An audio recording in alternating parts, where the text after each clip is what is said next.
So, no, I wouldn't say I have a passion for HR. Welcome back to Human Resources for the People. It's a human capital revolution. Today we're going to be looking at the labor laws of Hong Kong, one of my favorite city-states, countries, administrative regions in the world. It's really awesome. If you haven't been to Hong Kong, please check it out. This is part of a long series that I've done that kind of looks at the hiring and firing of various countries and municipalities around the world. It's located in off the coast or on the coast of China. It is part of China currently, but has different labor laws and has different administrative responsibilities. Of course, used to be a colonial subject of the British Empire, and now is part of China.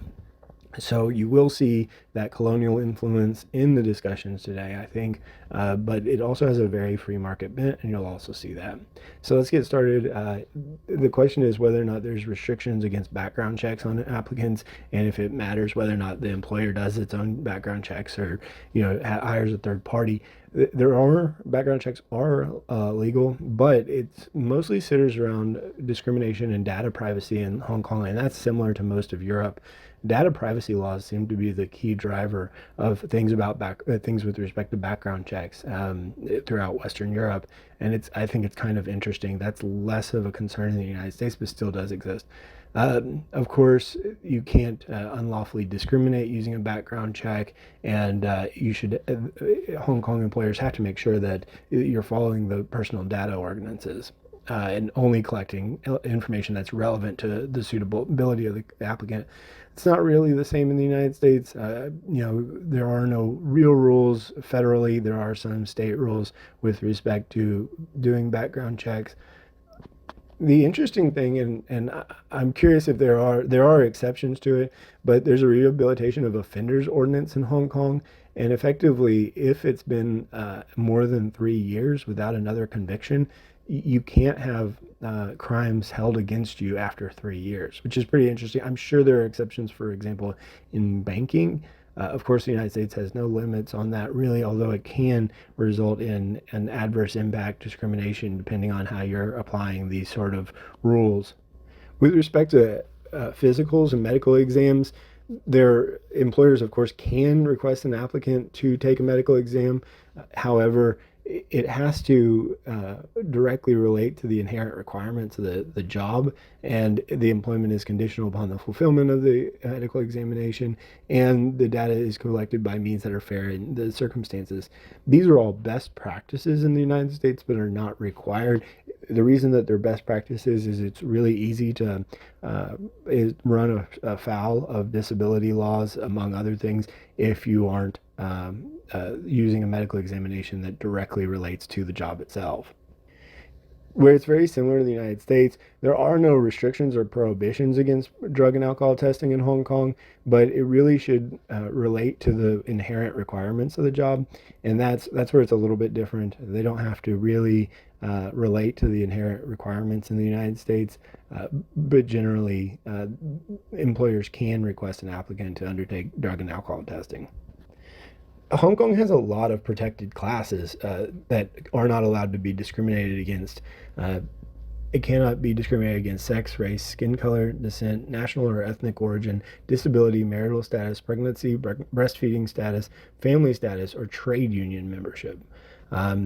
Trade union membership is not a protected class, but could run you afoul of the NLRA if you discriminate based on that.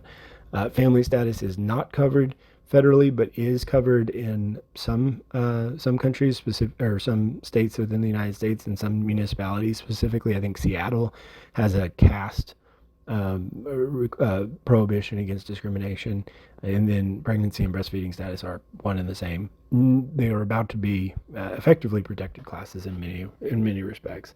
In Hong Kong, they don't have to have written contracts. Of course, in the United States, we have no written contracts whatsoever unless they're a literal contracted employee, which is quite rare. But they do encourage people from the Labor Department to have a written contract in place, and employers have to provide their employees with the terms and conditions of the employment as soon as the employee asks. So they have to give them a signed contract, and the contract has to include wages, wage period, length of notice for termination of the employment contract, and any end of the year payment. I believe Hong Kong, although I don't know, I know that much of Southeast Asia will have a 13th month payment that is usually done around the new year. And the 13th month is just a bonus. It's a bonus month. I believe Vietnam has it. Quite a few countries have a 13th month payment. I imagine that's what's going on here. There's no legislation about temporary staffing through recruitment agencies. They still have to go through a license or certificate exemption, completely different than the United States. There is absolutely no laws, as far as I'm aware, governing actual recruitment agencies. The only time you see anything surrounding that is, with respect to joint employer or something of that nature. And of course, there is no maximum probationary period permitted by law, which is pretty interesting. I think every country I've seen has had a probationary period. The length or extension of a probationary period can be agreed upon in the employment contract, but you don't have to give notice. The employer does not have to give notice within the first month of probation, and no less than 7 days notice will be given if the employee is terminated for after the first month of probation. So you have to give people at least a week if you're going to fire. That's not a whole lot of time. A lot of people often complain about the lack of notice in the United States, but it appears that that mostly exists within Hong Kong as well.